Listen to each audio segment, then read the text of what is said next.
Chapter 3. Peter Rogers, Third Man Out.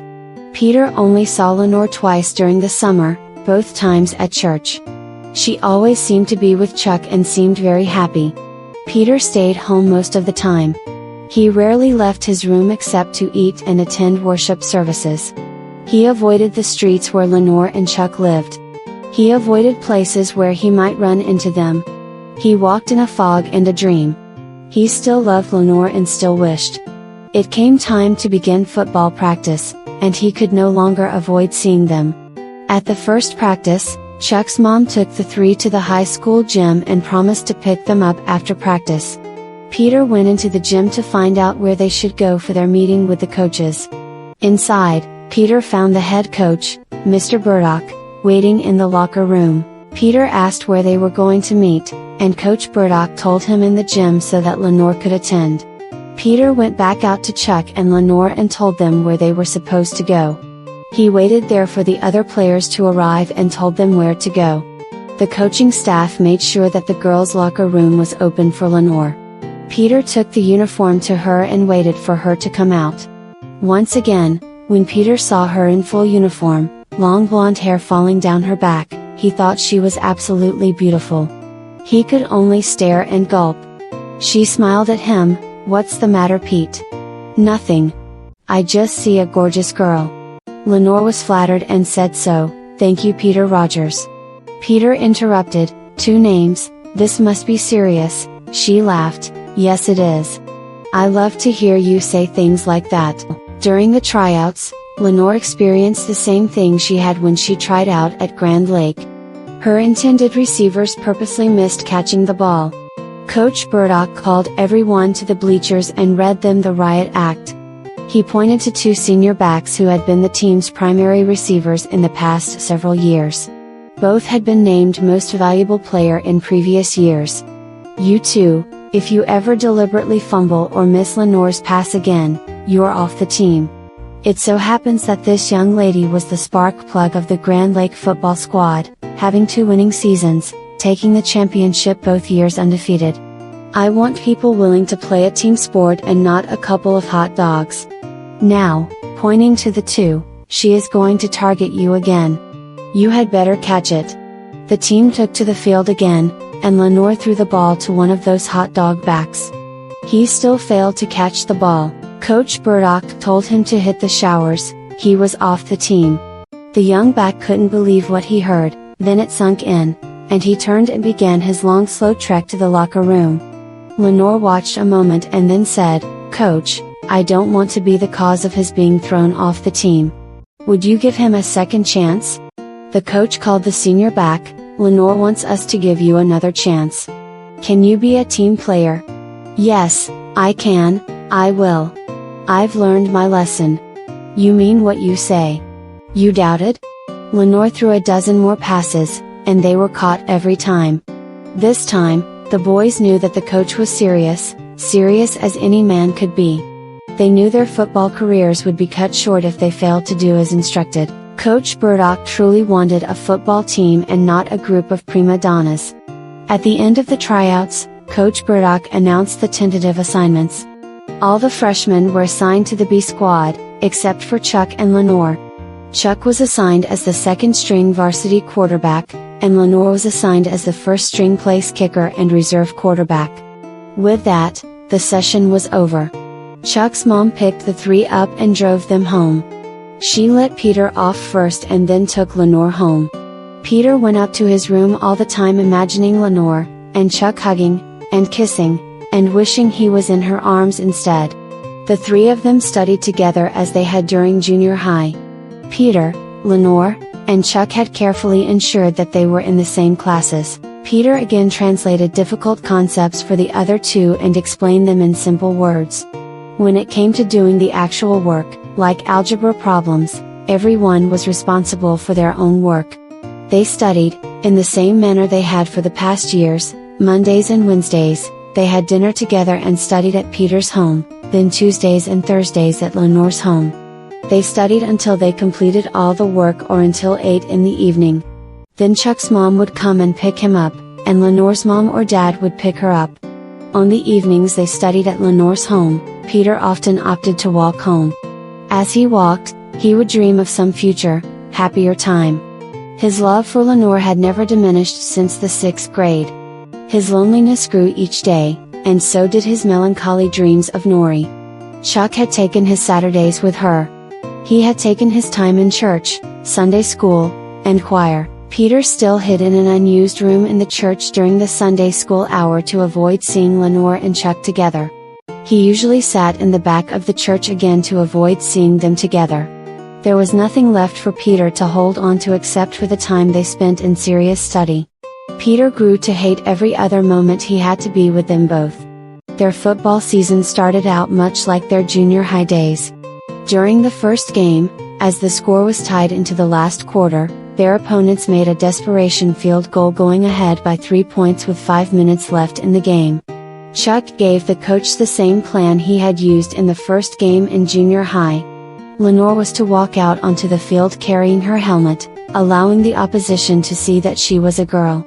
Then she would drop back, Chuck would pitch her the ball, take up a defensive stance for her, and she would pass to their right end. Again, the plan worked to perfection. Lenore passed to the right end for the touchdown. Then she took her place as the kicker for the extra point. However, the center tossed the ball directly to her, and she passed to Chuck for 2 points. The clock showed 3 minutes left in the game as the offense walked off the field. The game was in the hands of the defense. Chuck, Lenore, and Peter stood, and watched hardly breathing. But the defense did a good job, and Green River won the season's opening game. The crowd went wild.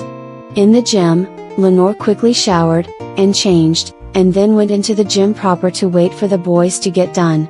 Peter walked out to see how she was getting along.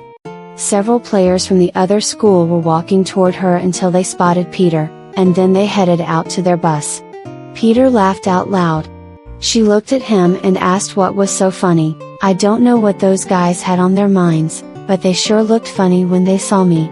Am I getting scary?" "Oh Pete, you just don't realize how much you've grown.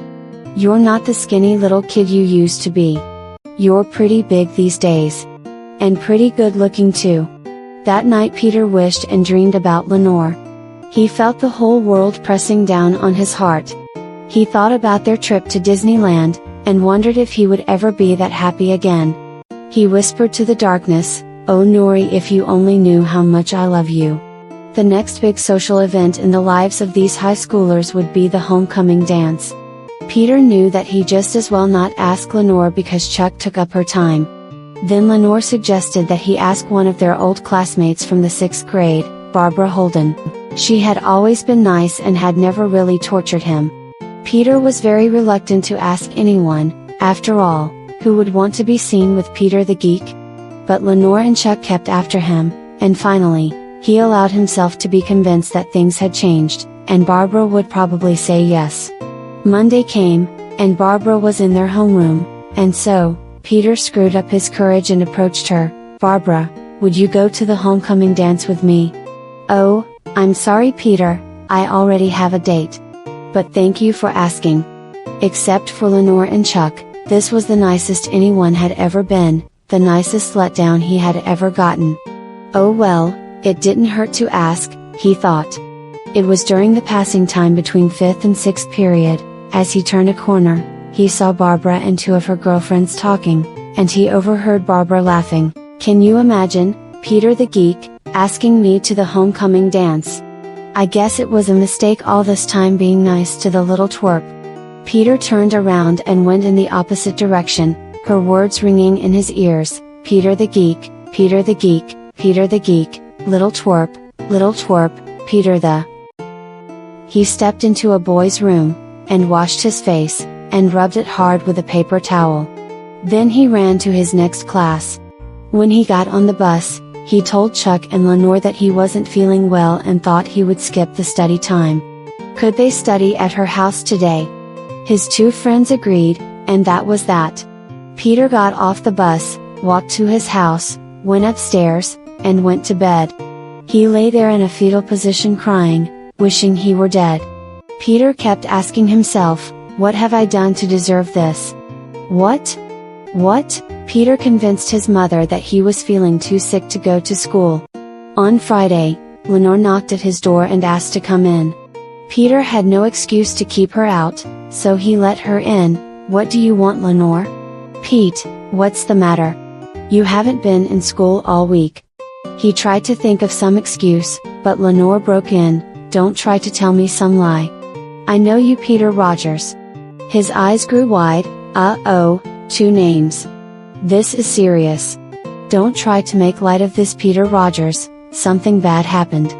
Remember, you and Chuck said I should ask Barbara to the dance? Well, I did. She said she already had a date. But Peter, that doesn't seem so bad." "Yeah, well, I saw her in the hall with 2 of her friends, and they were laughing, and she said, 'Can you imagine, Peter the geek, asking me to the homecoming dance?' I guess it was a mistake all this time being nice to the little twerp." And Peter broke down and sobbed like he had never cried before. Lenore put her arms around him and held him for a long time. "I'm sorry, Pete. We should have left you alone, but we really thought she was different." When she left, Peter thought, "At least she cares." That night he whispered to the darkness, "I wish someone could love Peter the geek. I wish someone cared about Peter the twerp," and he cried himself to sleep. The weekend passed as all do, and Monday found the 3 getting off the bus just after a new girl. She had thick glasses like Peter and seemed a little unsure of herself. They followed her to the steps of the main building and began to walk up. 3 of the high and mighty snobs turned and pushed her, calling her a freaky geek. The new girl lost her balance and fell backward, right into Peter's arms. Peter steadied himself and helped the girl to stand. He introduced himself, "Hi, I'm Peter. This is Lenore and Chuck. What's your name?" "Hi. My name is Carrie." "Hi. Let me help you with these books." Then Lenore, Chuck, and Peter helped to pick up her books. "Is this your first day?" "Yes, it is." "What's your homeroom?" "Oh, I'm in Mr. Dawson's room." "Good, so are we." Peter carried Carrie's books into the homeroom and put them down on the table next to his place. "We sit here, would you like to sit with us? Or is there another place you would like to sit?" "Oh, I'd like to sit with you. I don't know anybody else." Peter couldn't help but notice that Carrie was nice looking, except for those thick glasses. But then they had that in common. She had shiny red hair, like pure gold, light blue eyes, and freckles. Peter found himself liking her very much. Carrie had several classes with Peter, and at the end of the day, she got onto the same bus as Peter, Lenore, and Chuck. It was natural for her to pick a seat next to the other 3, and they rode and chatted until it was time for the 3 to get off at Peter's house for their study time. Chuck mentioned that they studied together 4 nights a week and that she would be welcome. It would be okay, wouldn't it, guys?" Lenore chimed in, "Of course. We'd love to have you join us. You can call your folks from Pete's house. If she says no, maybe my mom could drive you home." The 4 of them went into Peter's house to find his mom bending over the oven door again and the heavenly smell of chocolate chip cookies throughout the house. Peter introduced Carrie and asked if she could use the phone. Carrie called her mom, and after talking with Mrs. Rogers, it was decided that Carrie would be part of the study group.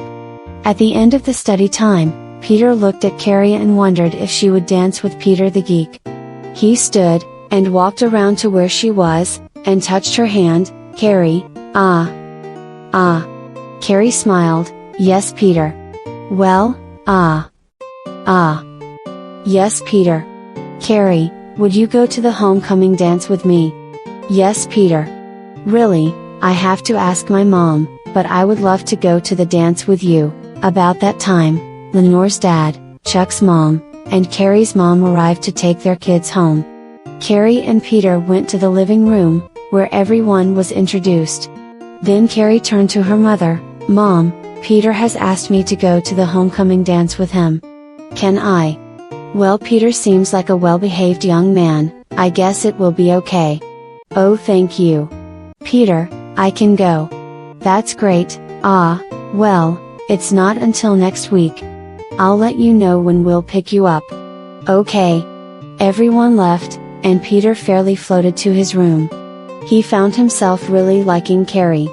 She was nice and pretty, and she seemed to like him, too, and the glasses, that was something else they had in common. Maybe, just maybe, life wasn't too bad after all. As Peter lay in bed, he whispered to the darkness, "Please let Carrie like me, please." The following day, as he sat at breakfast with his mom and dad, he fairly bubbled, "Carrie said she would go to the homecoming dance with me. What should I do?" Peter's dad told him to plan on getting her a corsage and perhaps some candy. His mom suggested that he ask Nori to find out what color dress Carrie would be wearing and get a corsage that would complement it. Peter asked, "Why don't I just ask her?" "Well, Peter," his dad answered, "women expect you to do a little detective work. You should be subtle, and if you can't, ask Nori to find out for you." The dance with Carrie grew to be the most significant event in Peter's life, even more fabulous than the summer trip to Disneyland. Peter asked Lenore to discover what color dress Carrie was going to wear. He and his mother chose just the right clothing for him to complement her dress. Then the day of the dance, they chose the perfect corsage. As the time to pick Carrie up, Peter grew more and more nervous. When his dad finally said, "Peter, it's time to go," Peter almost fainted. He got the corsage, put on his coat, and they drove to Carrie's house. Peter walked to her door and rang the bell. Mrs. Grader opened the door and invited him in. Then she called Carrie to come down. Peter watched as Carrie walked down the stairs. "Hello, Peter. I'm ready." Peter stared, his mouth open. Gulp. She laughed. "Peter, is something wrong? Did I miss something?" "No, you're beautiful." "Why, thank you." Giggle giggle, "That's the nicest thing anybody has ever said to me." Peter was stunned. He forgot everything except Carrie. She stepped up to him and waited. Poor Peter only stared. She looked at the box in his hand. "Oh, Peter, is that for me?" Peter stammered, "Oh, yeah, yes, it's for you." He held out the corsage. She giggled a little. "Oh, Peter, it's beautiful. Would you pin it on me, please?" Now Peter was really flustered. He dropped the box, but Carrie's mom stepped in and helped him to pin it on her. Peter turned bright red, but Carrie gently took his arm and started for the door. Peter came too, and opened the door, and guided her to the car. He opened the door and helped her in, ensuring her dress was in completely. Peter closed the door, walked around, and got in beside her. Sitting next to her, Peter's heart sang. Carrie fairly bubbled all the way to the school. Peter found it impossible to follow what she was saying, so he nodded and made what he thought were appropriate noises. When they got to school, Peter jumped out, opened her door, and helped her out. Then, offering his arm, he guided her into the gym, where they met Lenore and Chuck. Both boys were stunned. Chuck's jaw dropped as he stared at Carrie, and Peter gulped as he saw Nori. Finally, Peter stammered, "Nori, you're beautiful." Chuck could only nod. Both girls blushed happily. The girls took the boys' arms and gently guided them onto the floor. The music was playing, and couples were already dancing, so the kids began to dance. So young, and self-conscious, they danced with nearly a foot between them. Both guys starting out a little clumsy. Peter had his arm around Carrie's waist, and he could feel the curve and softness of her. He was mesmerized by her beauty, her smile, and the music. He felt like he was floating. His heart was pounding like it was trying to beat its way out of his chest. Peter was hopelessly infatuated with Carrie, and at this moment, he was happier than he could ever remember. Someone very special liked Peter the Geek, and he vowed to do everything in his power to make her happy. As the evening wore on, the space between them narrowed until they were dancing cheek to cheek near the end of the dance, holding each other very close. Peter could smell the light cologne she used, and it made his heart race and his head swim. He would never forget this night, not ever. Too soon, the evening was over, and Peter escorted Carrie to his dad's car, and they rode home. Carrie was quiet during the ride home until they got to her house. "Mr. Rogers, could Peter come in for a little while?" "Well, I don't know," Peter's dad began, and then he remembered the first dance with his wife, I guess so. Pete, I'll be back in an hour. Okay. Thanks, Dad. Peter got out, opened the door for her, and guided her to her front door. As Peter's dad drove off, the two young people stood on the porch looking at each other. Then Peter opened her door, and she invited Peter in. Mrs. Grader greeted them. Have fun, kids? They both happily said yes. Then Carrie's mom pointed to some fruit slices, cookies, and milk. There is a little refreshment, I'll leave you to it, and Mrs. Grader went up the stairs. Carrie stepped close to Peter, and he put his arms around her, clumsy and unsure. Peter slowly bent to kiss her, she tilted her head up, and their lips met. Peter kissed her very gently, holding the kiss for many heartbeats. Finally, as their lips parted, she whispered, "Oh Peter." Peter could only stammer, "Carrie, I. Carrie smiled, "Yes Peter. Carrie, I love you." His ears burned, and his heart pounded harder than ever before. Tears came to her eyes. "Oh Peter, I love you too." He couldn't believe his ears, she loved him. He bent to kiss her again, and she responded. They stood holding each other for what seemed like a few minutes. But then the doorbell rang, and they both jumped. Carrie went and answered the door. Peter's dad had come to take him home. The evening was over, and the two quickly kissed one last time, and they parted. Peter's dad was quiet, and his mom just smiled as he kissed her goodnight and went up to his room. Mrs. Rogers smiled at her husband. "The last time I saw that expression was on your face after our first dance. Our son seems to be in love." "Well, I'm glad it's Carrie, she's such a nice girl." Green River High did well that season. They won more games than they lost. They didn't take the football championship, but at least they were not in the basement. Chuck and Lenore were quickly becoming the more popular kids in their class. Chuck was the freshman class president, and Lenore was the student council representative. Peter and Carrie were kind of on the outskirts of the popularity circle, but they remained fast friends with Chuck and Lenore, studying as they had before. The class began to lean on Peter's ability to grasp and translate difficult concepts as they had in the 6th grade. He was far from being popular, part of the in crowd, but attitudes were changing. Besides, he had Carrie and he was happy. Peter did everything he could to please Carrie. She responded by being with him, encouraging him, appreciating him and loving him. Peter's confidence and self-esteem grew as his relationship with Carrie deepened. One day, as Peter and Carrie were talking during the lunch hour, Peter stopped and looked into the distance. Carrie was startled. "Peter, what's the matter?" "I've just gotten an idea." "What's that, Peter?" "I think I'll try to write a computer program. I've just remembered something Pastor Don said last Sunday." "What did he say?" "He said that he had a problem with his computer because he had to use so many different programs to do his work. I think I'll see if I can write one program to include all the things his many programs do. It'll be faster and easier to use." Carrie smiled. "You can do it if anybody can. Peter, you're so smart." Peter glowed. "Carrie, I don't know what I'd do if I lost you. You're the most wonderful person in the world." Carrie glowed a bit too. "I know, you keep telling me that." Peter began in earnest writing his program. He worked every evening except Sunday. He was careful not to exclude his friends and only worked between study time and bedtime. He was also very careful to pay attention to Carrie and to see that she was happy. His program grew slowly, but he was content with his progress as long as it moved ahead, and his girlfriend and friends were not ignored. As I once said, Peter was a genius and very polite, but he was also very considerate of the other people in his life. Things remained as they were.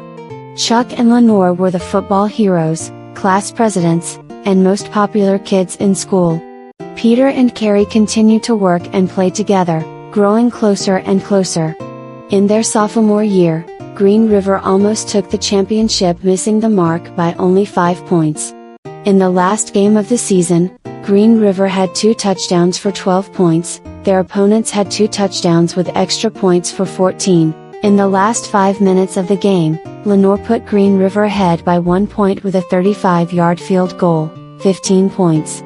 Then, like so many times before, Chuck, Lenore, and Peter stood on the sidelines and cheered the defense. This time, however, a quick pass to the right end wound up a touchdown for their opponents just as the final gun sounded. Green River had lost their only game that year by 5 points. But both Chuck and Lenore were hailed as the team's most valuable players that year.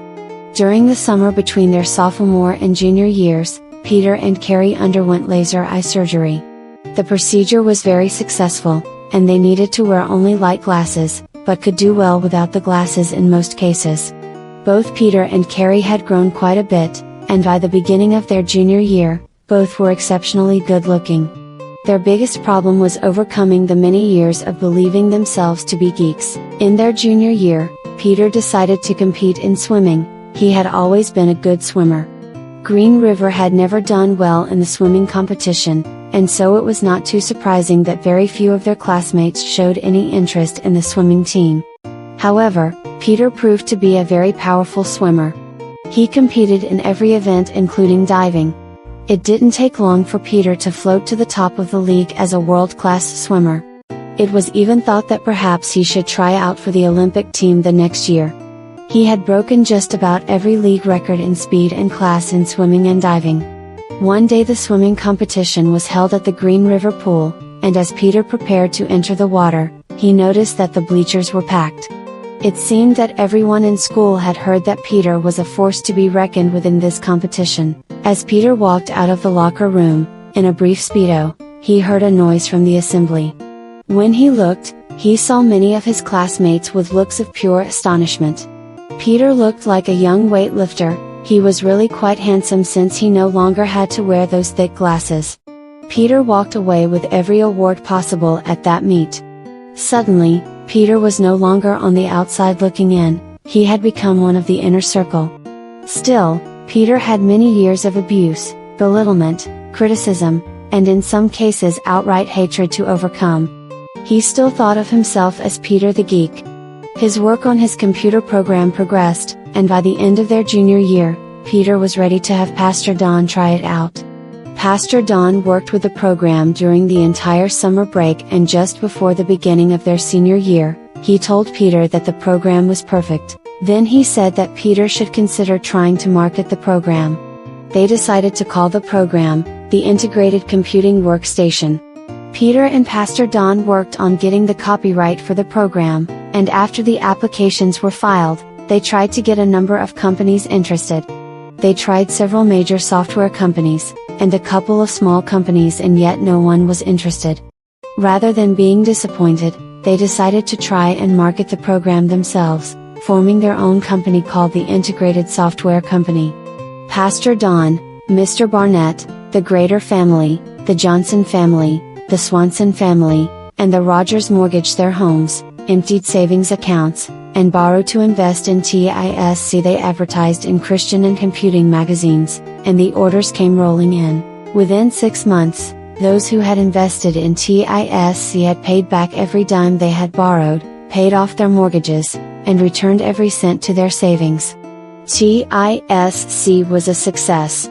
During their senior year, Chuck, Peter, and Lenore were still part of the football team. The team did well this last year of theirs. In the game, with the same team they had lost to the previous year, they won by 1 field goal, kicked by Lenore, as usual. After the game, Lenore had showered and changed quickly to allow the boys access to the locker room. As usual, Peter went into the gym proper to see how Lenore was doing. Peter stepped into the gym and saw 3 players from the opposing team attacking Lenore. 2 were holding her down on the floor while the 3rd was reaching up under her skirt. Lenore was fighting hard, but the 3 were too much for her. One of the boys holding her down had his hand in her blouse. Peter could only react. He screamed and began to run toward them. One of the boys stood up to meet him, but Peter hit him at a full run and knocked him to the floor several feet from the impact. Peter's fist came up from the floor right on the chin of the one who had his hand in Lenore's blouse. Then Peter grabbed the one who was trying to pull down Lenore's panties and threw him into the bleachers. All 3 of them lay silent. Peter picked Lenore up in his arms and carried her outside, where he ran into Carrie. He carried her to his car and gently put her into the back seat. Lenore was softly crying and clinging to Peter. He pulled away, told Carrie to get into the car and help her while he reported the incident to the coach. He locked all the doors and asked Carrie to lean on the horn if anything else happened, but not to leave Lenore. Peter went in and told Coach Burdock what had happened. The coach asked Peter where those three were. In the gym. Unless they came too. They went out to find the three still unconscious. It was found out later that the first boy Peter hit had several broken ribs, the second had a broken jaw, and the third had a concussion. The coach went and got the opponent's coach and told him what had happened, and then he called the police. Peter called Lenore's folks, his mom, Carrie's and Chuck's families, and told them that they might be a little late because the police might want a statement, and they had all ridden together. The Johnsons arrived shortly afterward and went and sat with Lenore. When the three boys came up for trial, they were tried as adults because they were all 18, and since Lenore was still only 17, they were prosecuted for sexual assault on a minor. After the police let everyone go home, Chuck and Lenore rode home with the Johnsons. Peter took Carrie home. As they stood on the porch, Carrie put her arms around his neck and kissed him. "Peter, you're wonderful. You're so strong and brave." Then she kissed him again. He opened the door for her and was pulled in by his dad. Mrs. Grader and Peter's mom and dad were there to honor Peter, the hero of the day. Peter fairly glowed. That night Peter whispered to the darkness, "Oh Lord, I am so happy. Please don't let this end." The students of Green River High School began to realize that Peter Rogers was a man to be reckoned with. The year wore on. Then during the swimming season, Peter seriously considered trying out for the U.S. Olympic team. But several companies approached him concerning the integrated computing workstation. Microcomputing offered him $5 million and a guaranteed position as a senior programmer. Peter was so distracted by this that he missed his opportunity to compete in the Olympics. However, Peter put a great deal of money in the bank, his financial future secure. Finally came their senior prom. Of course, Peter had asked Carrie months before. That night Chuck and Peter picked the girls up in a chauffeured limousine. Dressed in matching tuxedos, the two guys gave the girls corsages that complemented their gowns. During the dance, Peter and Chuck danced almost exclusively with their ladies. I said, almost. At one point, Chuck and Lenore tapped Peter and Carrie on the shoulder to cut in. Peter then danced with Lenore and Chuck danced with Carrie. While they were dancing, Peter told Lenore that she was still his best friend. Lenore confessed that she really liked him, too. After a few more minutes Peter said, "You know, Nori, I have loved you since the 6th grade. And I still love you with all my heart." "Pete, what about Carrie?" "Carrie? I love her too. She is going to be my life partner, my wife, and I will strive to make her happy. I love her, but that does not take away from the love I have for you, or for Chuck." "Oh Pete, you are such a romantic. You just watch me. Tonight, I am going to propose to Carrie." With that, Peter pulled a small velvet box from his pocket and showed Lenore the ring inside. "It's beautiful, Peter. I know she'll just love it. Congratulations." About that time, it came time to announce the queen and king of the prom. The class advisor and the principal took the stage and made the announcement. This year we have a very unusual situation. The vote for king and queen is tied, 2 queens and 2 kings. And so, we shall crown both sets of winners. A hush came over the assembly as they opened the envelopes. For the first queen, Lenore Johnson. Lenore stifled a cry of joy and Chuck escorted her to the stage. For the first king, Charles Swanson. Chuck grinned and stepped onto the stage. The two were appropriately crowned, and Lenore received a bouquet of roses. Then a second set of envelopes were opened, for the second queen, Carrie Grader. Carrie gave a startled cry and began to cry as Peter escorted her to the stage. For the second king, Peter Rogers. Peter stepped onto the stage and waited. Carrie was crowned and was given her roses, then the principal and class advisor approached Peter to crown him. Peter reached out and took the crown and set it on a table that was nearby. Then he offered his arm to Carrie and escorted her to the dance floor. Chuck and Lenore stepped onto the floor, and the four began to dance the royal waltz. Carrie, dancing with Peter, asked him, "Peter, why did you refuse the crown?" Peter looked into her eyes, tears streaming down his cheeks. "These people have hated me for 12 years, and suddenly I'm okay. I can forgive them, and I do, but I cannot accept the crown from them. But Peter, they wanted to honor you. The only thing that kept me from throwing the crown on the floor and stomping it was you. I didn't want to hurt you. Oh Peter, I think I understand." After the royal waltz was over, the guys led the girls to a table in a quiet corner. Peter seated Carrie and then he knelt before her. "Carrie, you are my life. I cannot contemplate going on without you. I love you, and I want you to be my wife. Carrie Grater, will you marry me?" Peter waited breathlessly. Carrie had begun to cry again, but before Peter could rise she choked out, "Yes. Yes. Yes." Peter brought out the little velvet box and showed her the ring. She began to cry a little harder but held out her left hand, and Peter slid the ring on her finger. It was a perfect fit. Lenore started to get up to hug Carrie when Chuck knelt before her. "Nori, Lenore Johnson, I love and need you. Will you be my wife? Will you marry me?" Chuck waited a moment, and then Lenore slid down to where he knelt and hugged him. "Yes. Yes. Yes." He pulled a little velvet box from his pocket and showed her the ring inside. She smiled and held out her left hand, and he slid the ring on her. The two couples kissed and hugged one another. Chuck even hugged Peter and Peter hugged him back. Once everyone was in control of themselves again, the girls turned to the boys. "Did you guys plan this together?" Peter smiled at Chuck. "We sure did." Lenore scowled. "I bet you two guys are really proud of yourselves." Chuck took her hand. "No, we're not proud of ourselves." Peter chimed in, "But we are overjoyed that you girls have said yes to our proposals." Chuck went on, "Pete and I will spend the rest of our lives striving to make you girls happy." Then in unison, "We love you ladies so much." Lenore's expression softened, and she dropped her eyes as a tear fell. She put her arms around Chuck's neck. "Oh Charles, I love you. I was only kidding." Then she kissed him a long slow kiss that should have melted the buttons on his shirt. Carrie smiled at Peter and kissed him just as passionately. Suddenly they were aware of the silence in the gym. They looked around and found all their classmates and friends smiling at the two couples. There were many thumbs up and then they all broke into a loud cheer.